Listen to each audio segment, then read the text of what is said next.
கர்த்தருக்கு பிரியமானவர்களே, ஒவ்வொரு நாளும் கர்த்தர் எப்படி வழிநடத்துகிறார் என்று நாம் தொடர்ந்து கற்றுக்கொண்டு வருகிறோம்.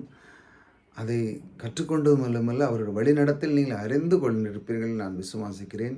இந்த அற்புதமான தருணத்தை கொடுத்த கர்த்தருக்கு கொடான கொடி நன்றி. அவர் நமக்கு அடைக்கலமாக இருக்கிறார். அவர் ஒவ்வொரு நாளும் வார்த்தையை கொண்டு நம்மை வழிநடத்துவதை நாம் அறிந்து கொண்டிருக்கிறோம். அவருடைய வார்த்தையை கவனிப்போம். அநாதி தேவனே, உனக்கு அடைக்கலம், அவருடைய நித்திய புயங்கள் உனக்கு ஆதாரம். அவர் உனக்கு முன்னின்று சத்துருக்களை துரத்தி அவர்களை அழித்து போடு என்று கட்டளையிடுவார். பாருங்க, நம் தேவன் நமக்கு அடைக்கலமாக இருக்கிறார். அதை முதல்ல புரிஞ்சுக்கணும். என் தேவன் எந்த ஒரு சூழ்நிலை இருந்தாலும் எனக்கு அடைக்கலமாக இருந்து என்னை அற்புதமாக வழி நடத்துகிறார். இப்படித்தான் அவர் உங்களுக்கு வழி நடத்துகிறார். நீங்கள் நினைக்கலாம், என்னுடைய பிரயாசத்தில் தான் நான் தான் ஒன்று கற்றுக்கிட்டேன், நான் தான் ஒன்று போகிறேன், அதனால் என்னையால் தான் இதெல்லாம் செய்ய. அப்படி இல்லை.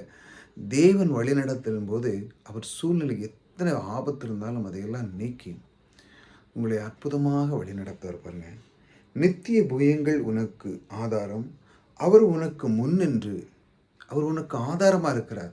எந்த ஒரு சூழ்நிலையில் இருந்தாலும் அவர் உனக்கு ஒரு ஆதாரம். பாருங்கள், ஒரு மனிதன் நமக்கு சப்போர்ட் பண்ணும்போது பாருங்கள் எவ்வளோ ஒரு ஒரு பலனாக இருக்குது பாருங்கள். இப்போது நம்ம குடும்பத்துலேயும் பார்த்துக்கிட்டிங்கன்னா, சித்தப்பா, பெரியப்பா, அண்ணன், தம்பிகள், அக்கா, உறவுகள் எல்லாம் பார்த்திங்கன்னா எந்த ஒரு சூழ்நிலையிலும் ஒரு ஆதாரமாக இருக்கு. நான் இருக்கிறேன், நான் உனக்கு கூட இருந்து பாருங்கள். அவர் சொல்ல புயங்கள் உனக்கு ஆதாரம். இந்த மாதிரி சப்போர்ட்டுகள் இதெல்லாம் ஒரு பில்டு. எவ்வளோ சூழ்நிலைனா டக்குன்னு ஒரு 10 பேர் வந்து நின்றுவானு.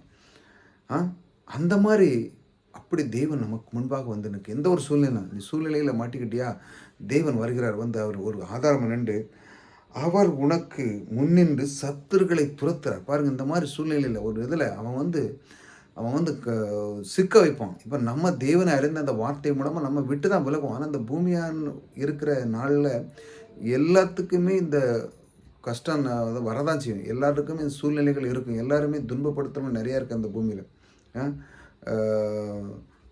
கஷ்டத்துக்கு மற்ற விஷயங்களுக்கு இந்த உலகத்தில் பஞ்சமாக உங்களை துன்பப்படுத்துறதுனே நிறைய பேர் இருப்போம். எல்லா இந்த மாதிரி உலகத்தில் இருக்க இந்த சூழ்நிலையில் பாருங்கள், அவர் உங்களுக்கு ஆதாரமாக இருக்கிறார். இருந்து அவர் வந்து என்ன செய்கிறார் பாருங்கள், இந்த மாதிரி ஒரு சூழ்நிலையை மாட்டிக்கிட்டோம். ஆனால் உங்கள் தப்பு இல்லை. ஆனாலும் நீங்கள் பாருங்கள், தேவன் எனக்குள்ளே அடைக்கலமாக இருக்கிறார். நான் இந்த தப்பு செய்யவில்லை, ஆனாலும் என்னை வஞ்சிக்கிறவன் நிறையா இருக்கிறான்னு சொல்லி நீங்கள் அந்த தேவனோடு அந்த வார்த்தைகளை நீங்கள் சொல்லும்போது பாருங்கள், அவர் உனக்கு முன்னின்று சத்துருக்களை துரத்தி அவர்களை அழித்து போடு என்று கட்டளையிட. பாருங்கள், தேவனுக்கு இந்த மாதிரி பிள்ளைகளுக்கு அவனுக்கு அந்த துன்மனை வர்றதுக்கு முன்பே நின்னாலும் அவனுக்கு எதிராக தான் அதிக பேர் நிற்பாங்க. உங்களுக்கு முன்னால் யாரும் நிற்க மாட்டாங்க. ஏனென்றால் உங்களுடைய ஸ்பாவங்கள், உங்களுடைய வார்த்தைகள் எல்லாம் கர்த்தருடையதாகவே இருக்குது. ஏன்னா நீங்கள் எங்கு சென்றாலும் தேவனை முன்வைத்து செல்கிறீர்கள். ஆகையால் அந்த காரியம் நிச்சயமாக நடக்கும். தேவனை முன்வைத்து செல்லும் பொழுது நிச்சயமாக நடக்கும். அதைத்தான் சொல்லுகிறார், நான் உனக்கு அடைக்கலமாக இருக்கப்பா, நீ கவலைப்படாத அப்படி சொல்லி அவர் உங்களை வழி நடத்துகிறார். தேவன் ஒவ்வொரு நாளும் அவர் வழி நடத்துகிறதை நீங்கள் காண வேண்டும். அவர் முதல்ல எப்படி சொல்கிறார், நான் உனக்கு அடைக்கலமாக இருந்து வழி நடத்துகிறேன், நான் உனக்கு புயம் அவர் ஒரு சப்போர்ட்டாக இருந்து வழி நடத்துகிறேன்.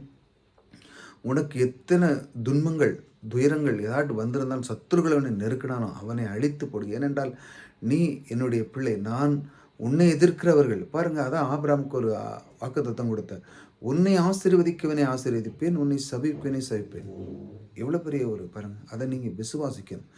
என்னை நான் தேர்ந்தெடுத்த அந்த தேவன் என்னை ஆசீர்வதிக்கவரை ஆசீர்வதிக்கவர் இருக்கிறார், என்னை சபிக்கவர்களையும் சபிக்கவர் இருக்கிறார் என்று சொல்லி அந்த வாக்குத்தத்தம் உங்களுக்கும் அது நிறைவேறும். ஏனென்றால் உங்களை நேசிக்கிற அந்த கிறிஸ்து உங்களை ஒரு நாளும் கைவிட மாட்டார்.